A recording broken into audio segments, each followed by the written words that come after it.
Baik, terima kasih Bapak Ibu semuanya, juga kepada tim PPSDM yang telah memberikan wadah buat saya berbagi terkait dengan human resources profesional di era new normal.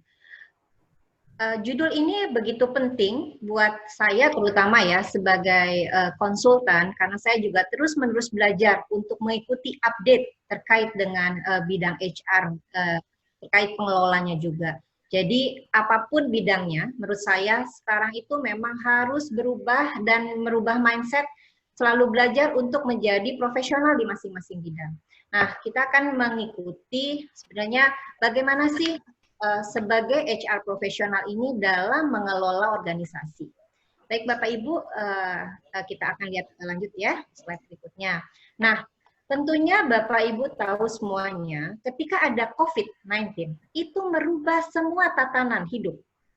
Ya, tatanan hidup setiap yang dilakukan setiap hari berubah, di organisasi berubah. Nah, semua itu menyebabkan kita harus melakukan justifikasi. Ya, tidak bisa lagi semua prosedur, sistem budaya yang dilakukan, alat-alat yang digunakan itu seperti yang dulu. Itu sudah tidak bisa lagi. Begitu juga di HR. Kenapa di HR itu juga harus berubah? HR itu ingat, HR mengelola orang. Ya, tidak mungkin seorang pengelola yang profesional dia tidak paham bagaimana mengelola orang. Ya, mengelola orang yang dulu itu berbeda sekali dengan mengelola yang sekarang karena kita banyak masuk generasi-generasi baru. Nah, oleh karenanya kita akan nanti berikutnya kita akan tahu sebenarnya seperti apa sih seharusnya.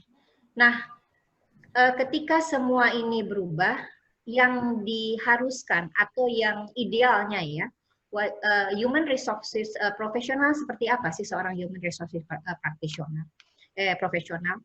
Seseorang yang mampu mengintegrasikan segala sesuatu yang berkaitan dengan bisnis organisasi dan kemudian dengan orang-orang yang ada di organisasinya, serta dengan aturan dan sistem yang ada di organisasinya. Supaya apa?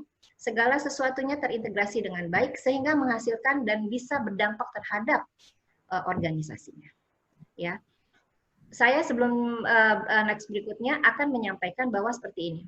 Biasanya di dalam teori ini bicara teori, ada yang namanya human resources profesional, ada yang namanya human resources business partner.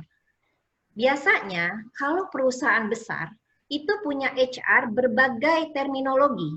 Ada yang HR profesional bisa menjadi manajer atau ada yang memang dia sejajar dengan human resources manager, yaitu ada human resources business partner. Tapi sekali lagi saya di sini tidak membedakan, tapi adalah yang paling penting adalah kita bagaimana menjadi pengelola human resources profesional. Jadi terminologinya yang saya sampaikan adalah human resources profesional. Meskipun pekerjaannya nanti menjadi business partner dan lain-lain. Ya, kita akan lihat di next slide berikutnya. Baik, Bapak Ibu sekalian, sekarang dan memang masih banyak HR melakukan pekerjaannya Bapak Ibu secara leasing. Apa itu leasing? Ya, jadi banyak sekali yang masih mengandalkan pekerjaannya sebagai administrasi.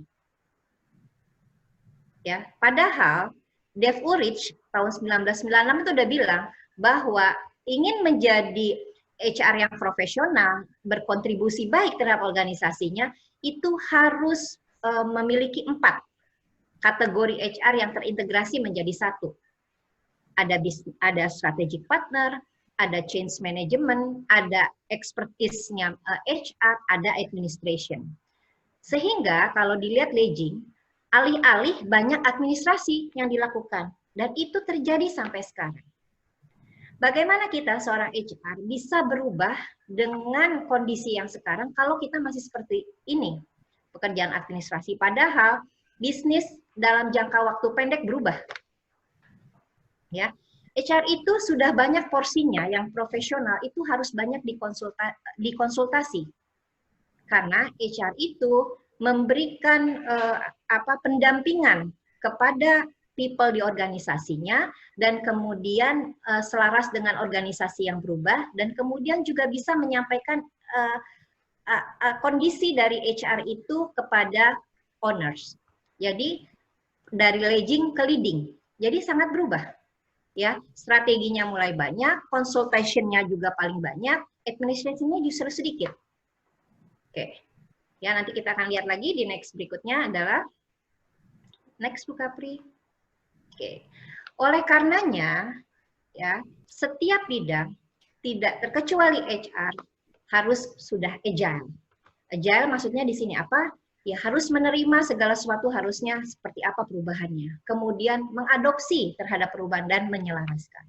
Nanti ada sebenarnya 8 agility yang harus dimiliki oleh setiap bidang, tidak terkecuali HR. Ya. Oke, misalnya agility of mindset. Ya. Jadi untuk membuat sesuatu apapun gitu loh, tidak mungkin kalau mindset tidak berubah. Mindset berubah berarti ada perubahan yang terjadi. Nah, sampai ke 8 ini, siapapun tidak HR itu memang sudah harus menyadari bahwa 8 ini harus dimiliki oleh setiap orang di organisasi. Terutama siapa lagi HR. Karena ingat yang tadi saya bilang bahwa HR itu adalah bagaimana bisa berkontribusi terhadap perkembangan orang-orang yang ada di organisasinya. Kita lihat lagi, ya. Setelah nanti kita akan satu-satu akan saya kupas di next slide berikutnya. Baik Bapak Ibu, untuk menjadi HR yang profesional, ya dari dulu sebenarnya Dave Ulrich sudah bilang bahwa untuk menjadi profesional harus mengerti HR. Ya, segala sesuatu sampai to Z-nya, bagaimana HR itu merekrut, HR itu mentraining, HR itu kemudian promosi, HR itu membuat KPI, performance management, dan kemudian membuat talent management, itu harus bisa. Jadi tidak bisa seorang HR itu hanya rekrutmen saja, promosi saja, pelatihan saja, itu udah nggak bisa. Ini sudah ditulis oleh Dave Ulrich dulu. Ya, tapi faktanya kalau nanti saya uraikan sampai 8, katanya penelitian, paling-paling banter HR melakukan cuma 2 poinnya. Bagaimana kita mau jump ke jadi HR profesional di era new normal? Orang dulu saja HR belum bisa menjalankan 8 yang dimaksud Dave Ulrich. Ya, kita bayangin gitu loh, sebagai pengelola HR, apa yang kita harus jalankan? Harus lakukan, harus belajar. Ya. Oke, terus kemudian juga HR itu harus bisa mengconnect, ya. Next sebelumnya Bu Kapri, sebelumnya, iya. Jadi HR itu harus bisa mengconnect, membuat program-program yang selaras dengan bisnis. Jadi harus menurunkan itu skor pengukuran karyawan yang terkait di bisnisnya. Jadi HR harus ikut program-program yang terkait dengan bisnis dan diselaraskan dengan program-program yang dilakukan di untuk pelatihan dan pengembangan. Kemudian HR juga harus membaca data. Jadi bagaimana seorang HR tidak bisa membaca data produksi, data marketing, data keuangan, ya. Nah kemudian juga HR juga harus paham benar tentang proses bisnis, terus kemudian prioritas yang dilakukan seperti apa, ya. Jadi segala sesuatu yang berurusan dengan organisasi HR harus paham betul. Dan kemudian excellent stakeholder management. Apa yang harus dilakukan HR? HR harus tahu siapa yang ada di stakeholder, bagaimana budayanya di stakeholder, supaya apa? Bisa menerjemahkan. Ya. Next lagi adalah HR harus bisa berkomunikasi. Ya, dan presentation. Itu perlu ketika punya data, punya semua informasi-informasi bagaimana ketika HR harus mempengaruhi baik karyawan dan mempengaruhi owners kalau memang tidak bisa menyampaikan sesuatu dengan baik. Ya. Nah, yang paling penting dan yang paling sulit dan jarang dilakukan adalah yang ini, effective at dealing with resistance and change management. Jadi mau ngomong perubahan, orang HR juga nggak ngerti apa sih manajemen perubahan, apalagi mau bicara manajemen krisis ya, apalagi mau bicara siapa sih fenomena-fenomena tentang perubahan, tanda-tanda perubahan itu di organisasi seperti apa. HR nggak ngerti. Terus gimana mau dia mau menjalankan segala sesuatu perubahan yang dia sebenarnya harus mengawali. Ya, oke. Nah, itu tadi dari Dave Ulrich. Bagaimana dengan kompetensi yang ditulis oleh Scott-Meldon? Scott-Meldon juga menulis kompetensi-kompetensi yang ada beberapa yang sama dengan Dave Ulrich. Bagaimana tadi harus mengetahui bisnis, bagaimana bisa menganalisis data, bagaimana seorang HR bisa menyelesaikan permasalahan. Jadi bukan permasalahan jangka pendek ya, selesai permasalahan yang ringan-ringan, bukan. Tapi permasalahan yang melihat akar permasalahannya seperti apa, dan kemudian akar permasalahan itu menjadi fondasi untuk melakukan atau memberikan saran atau rekomendasi dalam tujuan jangka panjang. Itu yang diperlukan. Kemudian tadi sama masih komunikasi di Scott-Meldon yang keempat, bahwa komunikasi juga diperlukan, tapi komunikasi apa yang diperlukan adalah komunikasi yang meaningful. Jadi komunikasi yang tidak saja menyampaikan hal-hal yang tidak ada artinya ya. Jadi berarti kalau berkomunikasi itu harus memberikan data dan informasi yang membuat pergerakan di mana di organisasi. Nah, kemudian juga tentang system thinking. Ya, kalau kita mau bicara tentang system thinking, kemudian tentang ambiguity, berarti kita harus mandiri, kemudian juga bisa mendirect, kemudian juga bisa melakukan interaction, sehingga kita bisa melakukan koneksi dari berbagai data, koneksi dari berbagai divisi, pada akhirnya itu akan memberikan adaptability di dalam kegiatan di HR. Next, Bu Kapri, di slide berikutnya. Nah, ini sampai 10 ya adalah kompetensi-kompetensi human resources profesional yang ditulis oleh Scott-Meldon. Yang memang masih jarang dilakukan adalah bagaimana HR juga memberikan insight, bahwa bagaimana HR bisa memotivasi kepada people di organisasi sehingga mereka terus bisa memiliki semangat, mendapatkan experience yang memang diperlukan di setiap organisasinya bagi people-nya. Nah, dalam penelitian disampaikan bahwa ini ketika zaman sebelum new normal, ya, semua kompetensi ini jarang sekali dilakukan, yang tadi saya sampaikan. Jadi, bagaimana seorang HR PR-nya, ya, HR profesional itu bisa jump dan melakukan segala sesuatu yang memenuhi kompetensi itu di era sekarang. Nah, bisa nggak kita melakukan hal tersebut? Jadi sebenarnya companies itu, terutama owners, bilang pada saat itu, mereka bilang bahwa gini, HR profesional yang kami tahu jarang melakukan hal itu. Alih-alih kalau kita ukur hanya 38%.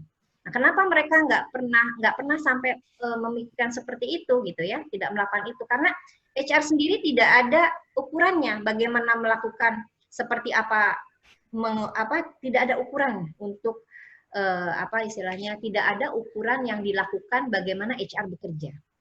Sehingga gitu ya, jadi HR sendiri sebenarnya tidak sadar sudah melakukan apa, bagaimana melakukan, apakah sampai sama tujuan. Nah, itu yang dirasa oleh sebagian organisasi yang diwakilkan oleh ownersnya.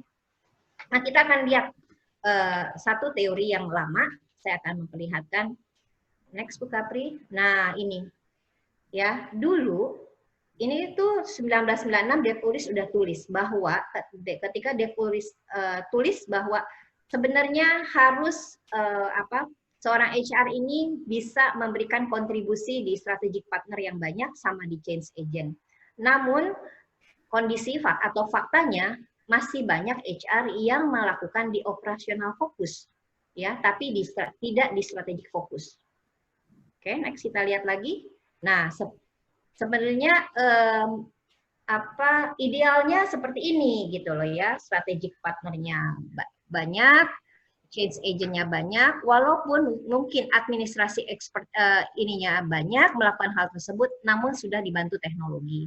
Tapi sekali lagi bahwa fakta menyampaikan bahwa HR profesional sebelum pandemi masih seperti HR administration. Jadi mau disampaikan HR-nya itu melakukan business partner, itu jarang sekali penelitian menyampaikan HR bisa berhasil melakukan atau menjadi HR business partner atau HR profesional yang seperti disampaikan tadi oleh Scott Melden sama Dave Ulrich mempunyai kompetensi-kompetensi yang sedemikian baik ya. Kalau tadi Dave Ulrich dengan 8 kompetensi, Scott Melden-nya dengan 10. Nah, apakah mungkin itu kita belajar ya dengan cepat paling tidak memiliki kompetensi-kompetensi tadi yang telah disebutkan. Jadi kalau kita lihat overall roles-nya ya overall ini secara keseluruhan bahwa HR itu ya menjalankan seharusnya ini 4 aligning strategi ya sebagai change agent yang harusnya lebih banyak daripada operational fokus. Bagaimana dengan hal-hal kegiatan operasional fokus yang dijalankan? Sebenarnya HR itu harus mendelivery kepada line manager. Jadi seperti ini. Bagaimana kebutuhan karyawan di dalam divisinya? Sebenarnya bukan kerjaan HR lagi. Harusnya pekerjaan di divisinya. Divisinya yang tahu bagaimana orang yang diperlukan, berapa banyak orang yang diperlukan, kemudian training. Training juga yang paham adalah divisinya, di line manajernya. Jadi bukan seorang HR seharusnya. Sehingga HR hanya membuat konsep atau lebih kepada tadi bagaimana HR bisa punya data sehingga HR tahu kekuatan people yang ada di organisasinya. Yang banyaknya sekarang terjadi bahwa segala sesuatunya itu dikerjakan oleh HR. Nah, HR sebagai orang yang dalamnya itu, nah itu tadi harus bisa berkomunikasi, harus bisa menyampaikan bahwa lini manajer sekarang harus mengerjakan hal-hal tersebut supaya apa?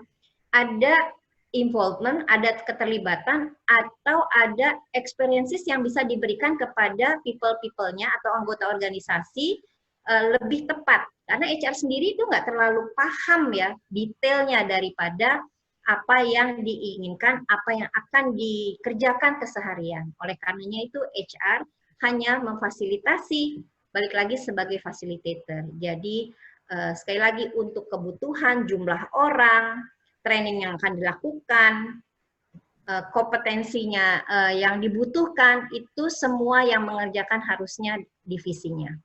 HR hanya memfasilitasi, membuat data, kemudian menyampaikan dan merumuskan konsep-konsep aturan-aturan yang baru, kompetensi-kompetensi yang baru, kemudian SOP yang baru. Oke, next-nya Bu Kapri. Nah, tadi yang saya sampaikan, ketika eksekutif ya, ditanya gitu loh, owners ditanya. Mereka menyampaikan tadi 34% menunjukkan bahwa HR itu ya menjalankan strategic partnernya sebesar 30%. Kemudian kenapa bisa seperti itu? Karena tidak ada alat ukur yang menyampaikan bahwa sebesar atau sejauh apa sih HR memberikan dampak buat organisasi, itu tidak ada ukurannya, belum ada ya sampai sekarang. Jadi itu tadi belum bisa terlihat jelas. Nah, oleh karena itu PR-nya sekarang kita HR, karena HR profesional yang dituntut untuk berkontribusi, mengawal, ya, membantu organisasi ini melewati atau bisa mendampingi di era setelah new normal ini adalah kuncinya adalah salah satu kunci besarnya adalah di pengelola HR yang profesional. Oke, next. Nah, di sini ada disampaikan bahwa apa sih pendekatan apa yang harus dilakukan oleh HR di masa setelah pandemi ini atau new normal. HR harus tahu bisnis realitasnya. Jadi benar-benar tahu bisnis yang mau dijalankan ini seperti apa. Sehingga ketika dia tahu bisnis, dia akan mulai menyusun ya, menyusun apa? Menyusun aturan-aturan yang ada di dalam organisasi. Contoh, sekarang kita work from home. Ya. Kemudian kalau ada work from home berarti aturan-aturan yang lain itu berubah. Karena work from home pegawai tetap digaji. Karena work from home pegawai tetap harus ada lembur atau ada project base atau ada seperti apa. Merubah semua sistem. Ya, jadi aturan-aturan ketika ada bisnis baru di masa pandemi ini merubah sistem. Jadi nggak bisa sistem yang dulu dilakukan seperti sistem sekarang. Karena orang anggap kita karyawan bisa saja tidak bekerja, padahal karyawan tetap bekerja untuk mendeliver pekerjaannya. Ya, kemudian kalau ada yang bilang bahwa kita ngukurnya nih result atau proses. Kalau sebagian workforce, sebagian generasi yang lama itu yang penting saya memberikan pekerjaan saja hasilnya seperti apa. Namun juga kita di organisasi, terutama HR, masih mempertimbangkan proses. Nah, makanya HR harus bisa membuat SOP baru, bagaimana mengukur result dan proses secara balance. Ya, jadi banyak sekali aturan-aturan yang berubah. Oleh karenanya itu, ketika aturan-aturan itu berubah, HR harus segera mengganti aturan-aturan atau SOP atau aturan-aturan yang berlaku sekarang ini. Contoh lagi misalnya seperti ini, apakah sistem gaji masih berlaku seperti sekarang? Ya, bagaimana mengontrol orang yang kerjanya lebih banyak sebenarnya, tapi gajinya lebih sedikit. Nah, itu juga aturan-aturan perundangan upah, nah, itu masih berlaku atau tidak, itu menjadi PR kita juga. Gitu loh, supaya kualitas pekerjaan, keadilan prosedural tetap bisa dipertahankan dengan baik, ya.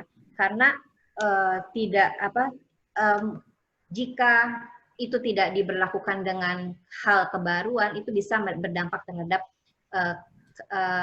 lingkungan di organisasi.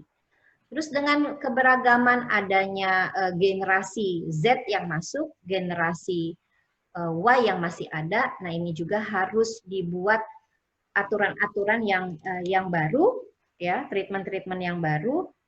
Misalnya seperti ini, masih bolehkah mereka bekerja bidang lain, ya, bidang lain, sementara mereka masih mengerjakan pekerjaan di organisasi kita atau di perusahaan. Apakah ada aturan yang berlaku kalau mereka harus mengerjakan hal yang lain?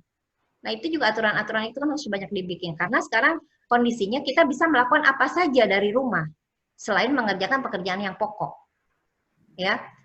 Ada salah satu ditanya karyawannya. Karyawannya misalnya berjualan. Sekarang kan lagi in ya, berjualan baju, berjualan makanan gitu loh, tapi dia mengerjakan pekerjaannya dengan baik gitu loh. Apakah itu boleh?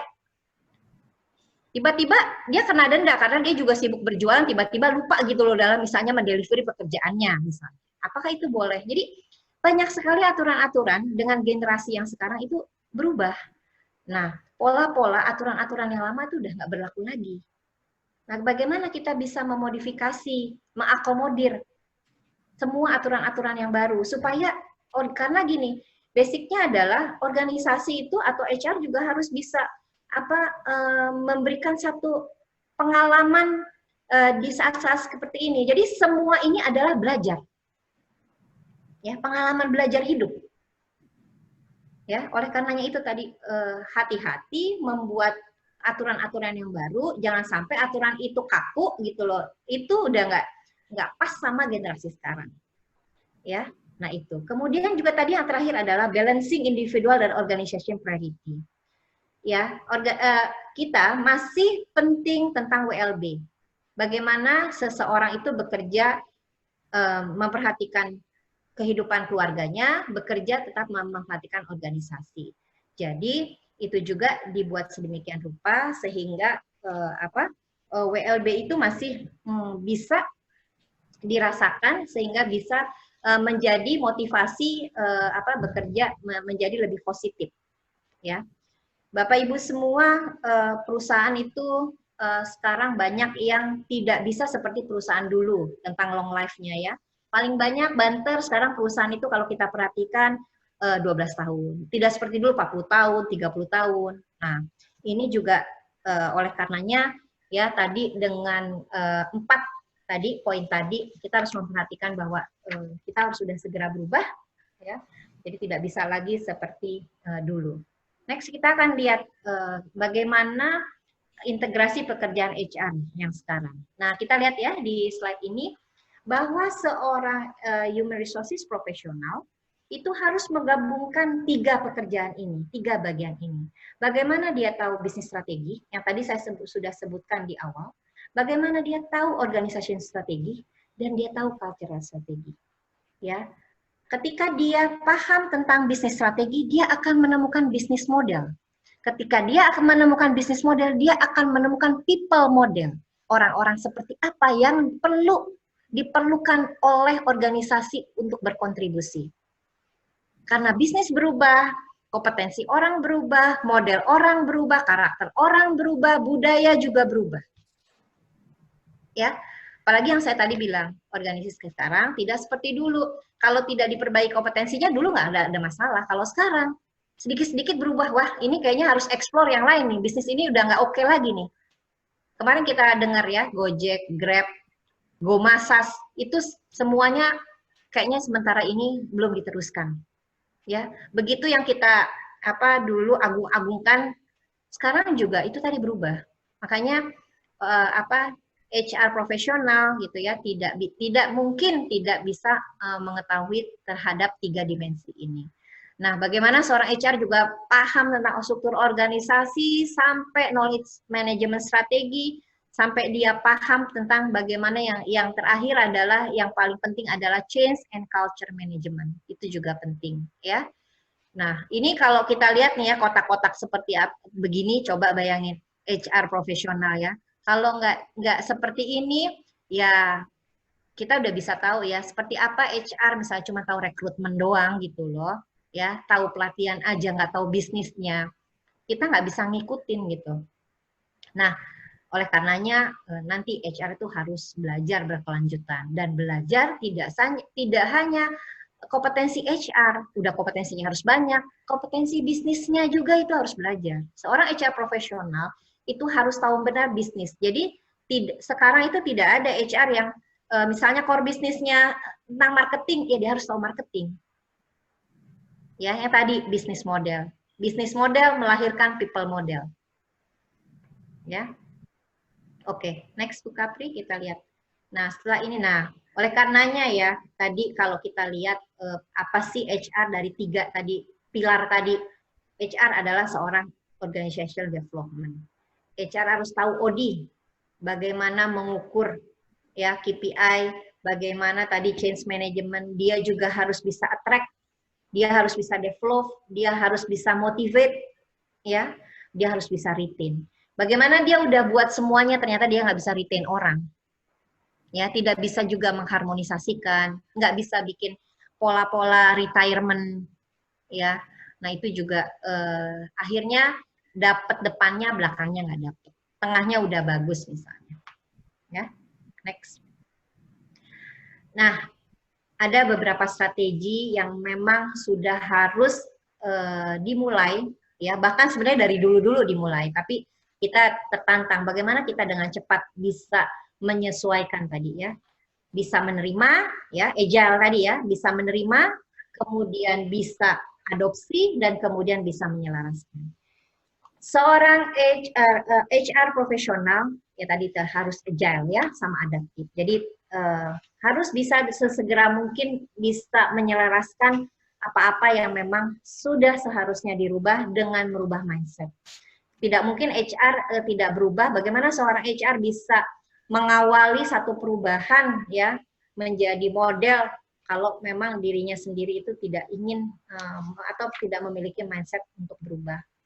Nah, kemudian HR juga itu harus berpikir, tadi kan ada di bisnis ya, di bisnis berpikir bahwa segala sesuatu yang dibuat programnya itu harus berdampak terhadap bisnis. Ya, misalnya bagaimana meningkatkan productivity, kemudian meningkatkan belajar berkelanjutan di masing-masing people-nya, supaya bisa membuat terobosan dan kemudian di situ adalah bagaimana HR bisa memotivasi people di organisasinya untuk membuat inovasi. Ya. Untuk strategi HR yang ketiga adalah HR harus bisa bermain dengan data, ya. Nah, data-data itu digunakan untuk apa sih? Untuk memprediksi hal-hal yang kita akan terjadi. Ya, misalnya orang-orang yang di kita ini dengan bisnis yang sudah berubah, kompetensi berubah dan lain berubah gitu loh. Sehingga terus kemudian HR harus bisa usia kerja orang, masa kerjanya udah berapa, usianya kerja udah seperti apa, korelasi dengan performance appraisalnya seperti apa, ya, kemudian budgetnya yang sekarang ini seperti apa. Jadi kalau HR nggak bisa main data, ya akhirnya kita tidak bisa memprediksi hal-hal yang seharusnya kita bisa antisipasi sebelumnya. Ya. Nah, kemudian seorang HR tadi bisa menjadi sebagai konsultan, ya. Tadi di leading dan leading, tadi masih ingat bahwa konsultan ya salah satu kompetensi konsultan itu menjadi penting buat HR di era new normal sekarang. Ya. Karena itu tadi akan mengintegrasikan semua kegiatan-kegiatan yang terjadi sehingga bisa memotivasi orang lain dalam atau anggota organisasi untuk melakukan sesuatu. Ya, oke. Kenapa juga tadi HR itu harus bisa menjadi seorang konsultan yang baik karena dia akan menghasilkan problem solving dan solusi dalam jangka panjang. Nah, kemudian juga HR itu harus bisa tadi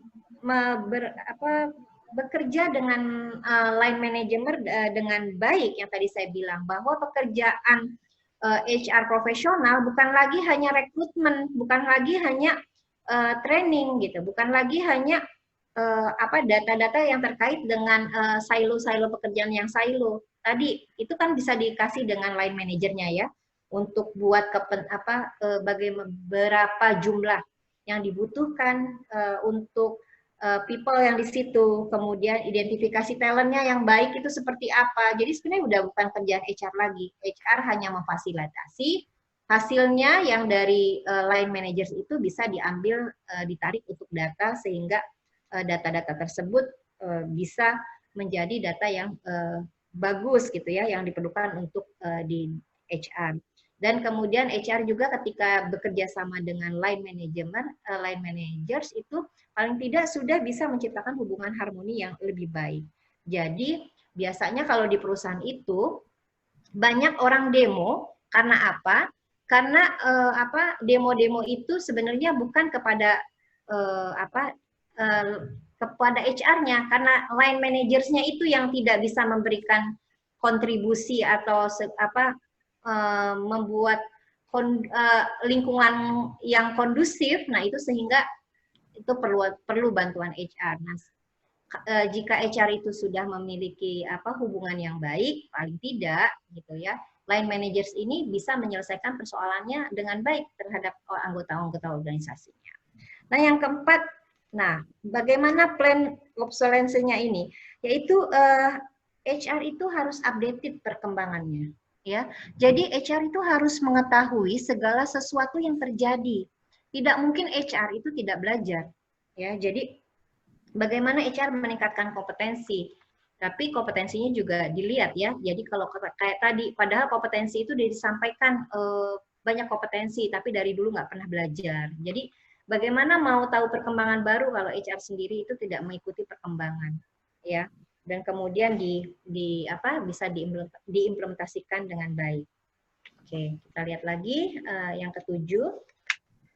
Ya, tadi ada slide yang keenam, Bu Kapri. Saya akan menyampaikan tadi di slide setelah slide yang mana. Nah, ini ya. Kenapa pentingnya seorang HR itu untuk memiliki agility of learning, ya? Karena dampaknya akan banyak ketika HR itu tadi updated terhadap perkembangan kompetensi dan ilmu, dia akan bisa berdampak terhadap change agility, berdampak terhadap orang-orang sekitarnya, berdampak terhadap mental-mental orang sekitarnya, berdampak juga terhadap result agility. Oke. Untuk strategi yang ketujuh, ya, HR ini harus speed-nya harus dipercepat gitu loh. Jangan cuma datang pagi, duluan datang pagi, bukan itu ya. Mentang-mentang jadi HR harus datangnya lebih pagi, bukan itu ya. Jadi HR-nya harus bisa menyelesaikan pekerjaannya lebih cepat daripada tuntutan sebenarnya. Jadi justru HR yang memberikan model bahwa pekerjaan yang dilakukan di organisasi itu harusnya bisa lebih cepat. Jadi laporan yang harusnya 2 hari mungkin sekarang menjadi 1 hari karena adanya teknologi. Ya. Nah, kemudian juga yang ke-8 masih tentang rapid learning. Jadi masih tadi tentang agility learning. Jadi bagaimana hal-hal yang baru itu harus diketahui supaya HR bisa memberikan solusi lebih dini atau sesuatu yang tidak terprediksi lebih dini sehingga tadi bisa organisasinya itu nggak ras gitu ya. Jadi ada kekhawatiran-kekhawatiran yang terjadi ketika HR bisa mendapatkan data-data terlebih dahulu, jadi segala sesuatu bisa diantisipasi. Nah, kemudian HR juga must provide ya competitive advantage. Jadi itu tadi bisa menjadi konsultan yang menjadi bisa memberikan terkait dengan kegiatan-kegiatan yang untuk menghasilkan produk. Ketika HR tahu A sampai Z-nya terkait orang, A sampai Z-nya terkait bisnis gitu ya. Nah, HR bisa memberikan saran-saran yang lebih spesifik kepada di setiap lead managers. Nah, tadi juga ini masih terkait dengan agility of learning, globalize. Jadi HR juga jangan hanya mendapatkan informasi terkait kompetensi-kompetensi yang ada di lokal atau nasional. Jadi harus belajar apa sih yang terjadi di organisasi di luar sana. Ya. Jadi kita bisa banyak belajar dan bisa memberikan mendapatkan data dan kemudian mendapatkan menganalisa fenomena-fenomena yang terjadi. Seperti sekarang nih banyak terjadi di organisasi yang di dunia juga banyak yang bangkrut. Ya, kenapa itu bisa terjadi gitu loh.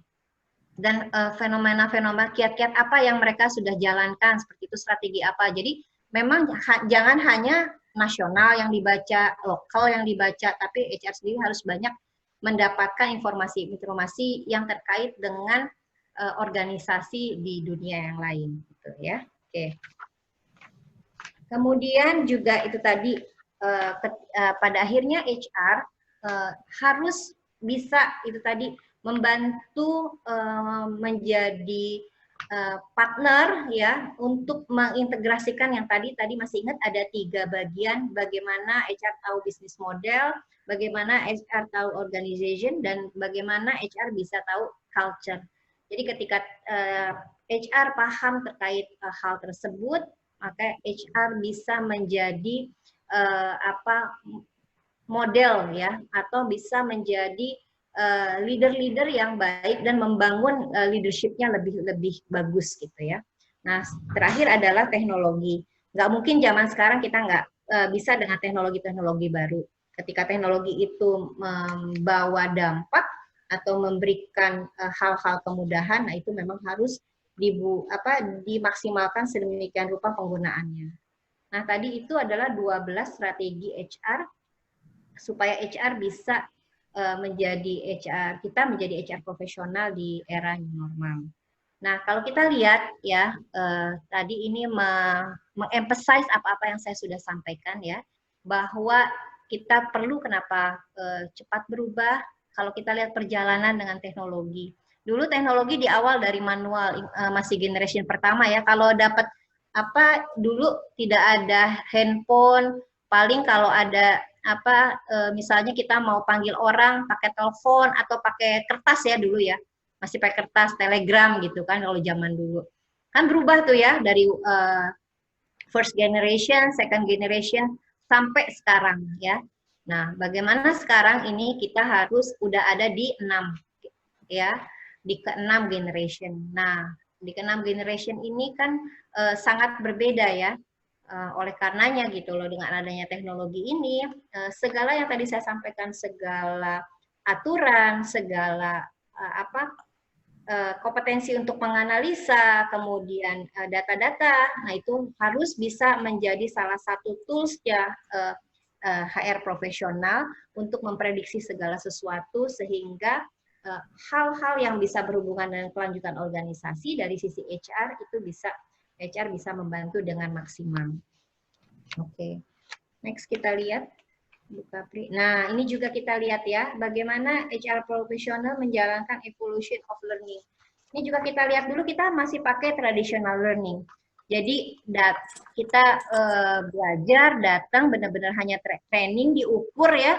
Trainingnya ini ada apa? Ada dampak atau tidak gitu kan? Ada 1 sampai 4 masih ukuran Kirkpatrick ya. Kemarin juga kita masih pakai belajar sendiri juga iya. Tapi ketika ada blended learning, udah mulai tuh pakai taksonomi blok. Seperti apa? Ada dikasih job assignment, ada mentornya, ada trainingnya di 2005. Di 2010 itu berubah gitu loh. Apa yang berubah? Nah, kita udah banyak bisa karena udah ada teknologi, ada apa modul-modul yang kita bisa pelajari sendiri. Jadi sudah ada pergeseran lagi gitu. Modul-modul bisa kita download sendiri, kita bisa di apa istilahnya bisa belajar lebih maksimal walaupun HR sendiri masih memberikan guidance ya. Nah, begitu di 2018 ya. Di 2018 udah e-learning. Jadi sudah mereka dibebaskan sebenarnya untuk lebih mudah mencari secara spesifik apa yang dibutuhkan oleh mereka sendiri. Jadi sudah tidak seperti dulu gitu loh, kita nyuapin, udah nggak nyuapin lagi ya, HR nggak nyuapin lagi. Tapi bagaimana sekarang mereka itu diberikan wawasan dan experience untuk mereka bisa meningkatkan keterampilan mereka sendiri, belajar sendiri, mengerjakan sendiri ya. Sehingga mereka sendiri itu bisa terdorong atau memiliki kompetensi lebih cepat dari dulu misalnya. Nah sekarang e-learning apa maknanya kalau sekarang di digital learning ini dan semuanya misalnya di situ. Sekarang itu bahwa bekerja itu belajar. Kalau dulu kan kita disuapin harus belajar training misalnya, terus taksonomi belum ada assignment, ada mentoring, experience learning kita hanya dikasih tahu nih ada loh modul ini nih kalau kamu mau coba dia belajar sendiri terus buat tugas. Kalau di sekarang semuanya bekerja sambil belajar, jadi orang nggak merasakan bahwa sekarang itu dia bekerja, enggak harusnya. HR profesional harus memberikan wadah bahwa segala sesuatu yang dikerjakan semua sekarang kita belajar. Karena kalau nggak kita begitu, masih punya anggota-anggota seperti dulu ya siap-siap aja ke laut ya. Jadi semua experiences yang dilakukan ini semua belajar. Udah beda digital learning. Semua ada kok gitu loh. Tapi bagaimana sekarang tugas HR di pelatihan misalnya, di pengembangan, ya udah berbeda gitu loh. Makanya dulu yang upskilling ya menaikkan kompetensi, kalau sekarang lebih ke reskilling, bahkan nantinya sekarang udah di reinvention. Jadi belajar all the time. Kalau sekarang. Nah, itu tugasnya HR. Bagaimana HR bisa memberikan wadah seperti itu gitu loh. Ya. Nah, kemudian menghasilkan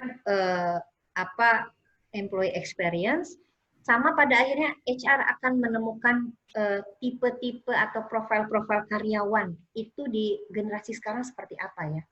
Kita akan bisa ngelihat gitu ya. Pelatihan, pengembangan, apa yang disukai, apa yang sudah dipelajari secara mandiri ya. HR akan bisa bertanya, apa yang Anda sudah kerjakan, belajari dalam sebulan ini? Terus apa dampaknya buat Anda? Apa kontribusi Anda ketika Anda belajar itu kepada organisasi? Ya, apalagi ketika dikasih project gitu. Apa yang Anda bahan bacaan apa yang Anda akan baca untuk mendapatkan pekerjaan ini lebih bagus ya. Jadi nggak HR suapin Anda harus ini, harus beda-beda sekali. Ya, tapi HR itu harus punya, yaitu tadi tetap harus bisa memotivasi, mengembangkan, tapi caranya udah beda. Ya, jadi sekarang belajar bekerja sambil belajar atau belajar sambil bekerja, ya. Oke, ini tadi yang tadi saya sampaikan. Next, Bu Kapri. Oke, ya. Next, Bu Kapri. Nah, oleh karenanya, seorang HR profesional itu sekarang sudah harus consider dengan beberapa item atau dimensi yang disebutkan atau dipaparkan ya, bahwa kita sudah kedatangan sekarang beberapa generasi ya, ada generasi baru. Nah, untuk adanya generasi baru, untuk merekrut ya atau mempekerjakan orang atau membutuhkan orang-orang yang bekerja ini sudah berdasarkan atau kita mau cari permanen ya atau dari hanya orang-orang sesuai dengan proyek saja yang kita butuhkan, jadi kita nggak usah ngerekrut orang-orang yang untuk jadi karyawan lagi, atau hanya benar-benar proyek saja ya, atau hanya dari alumni misalnya ya, seperti itu yang kita butuhkan. Misalnya alumni itu dulu, kalau dulu kita kan roadshow tuh ya, masih zaman saya tuh roadshow cari orang gitu loh, kemana-mana, UI, Gajah Mada, ke Lampung, ke Palembang. Kalau sekarang udah nggak lagi. Kita karena kita tadi data tuh paham, kita udah tahu, oh kalau saya cari orang kalau misalnya saya cari orang humas, saya udah cari di ini aja, public relation misalnya, yang terkenal tuh di mana tuh yang di mana Bu Kapri yang terkenal tuh, Bu Kapri yang untuk PR, cari orangnya di sana aja misalnya di London School. Nah, ya kan kita nggak usah cari-cari. Mustopo juga ada. Oh, Mustopo ya lah, gitu. Jadi kita udah tahu gitu loh. Jadi seorang HR nggak nyari lagi ke sana ke sini, udah nggak zamannya. Karena tadi kita tahu data, kita tahu ini kita cari orang seperti apa. Jadi nggak kayak dulu ya, harus keliling Indonesia gitu, udah nggak kayak zaman. Udah tahu di mana kita nyarinya, kapan nyarinya, dan kemudian kita tuh sudah tahu ini mau jadi permanen atau mau jadi hanya kontrak, base kontrak gitu ya. Nah juga kita udah harus bisa tadi merubah work ya, aturan prosedur pekerjaan ya, itu juga harus sudah membuat schedule. Nah, merekrut udah ada data. Terus communication tadi nggak perlu lagi sekarang kalau kita komunikasinya bagus, kita bisa berkolaborasi dengan baik ya. Kemudian juga semacam untuk pekerjaan, ketika kita untuk tanda tangan udah nggak khawatir juga kalau tanda tangan itu dipalsukan misalnya, seperti apa, itu ada cara-caranya seperti apa ya. Terus banyak sekali gitu ya yang perlu dilakukan oleh seorang HR, dimana masalah training, masalah misalnya certification, sekarang udah nggak perlu pakai sertifikat istilahnya berbentuk paper, udah ada e-sertifikat. Jadi banyak sekali yang perlu dirubah ya.